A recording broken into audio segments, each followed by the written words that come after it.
শ্রী শ্রী মা একদিন এক জনৈক ভক্তকে বললেন, পাপপূর্ণ প্রসঙ্গ যেখানে হয় সেখানে যত লোক থাকে তাদের সকলকেই সেই ভালো মন্দের একটু না একটু অংশীদার হতে হয়। ইহাতে একজন প্রশ্ন করেন, তা কেন হবে?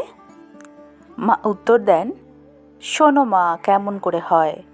মনে করো একজন তোমাদের কাছে তার পাপ পূর্ণের কথা বলে গেল। মনে কখনো সেই লোকের কথা উঠলেই সঙ্গে সঙ্গে তার ওই ভালো মন্দ কাজগুলিরও চিন্তা এসে পড়বে। এইভাবে সেই ভালো বা মন্দ দুই তোমার মনের ওপর একটু কাজ করে যাবে। কি বলো মা, তাই না? জনৈক ভক্ত বলছেন, চৈতন্য দেব কি এই ঠাকুর, অর্থাৎ ঠাকুর শ্রী রামকৃষ্ণ? মা বলছেন, হ্যাঁ হ্যাঁ, এই ঠাকুর বারবার, একই চাঁদ রোজ রোজ। নমস্কার। জয় মা।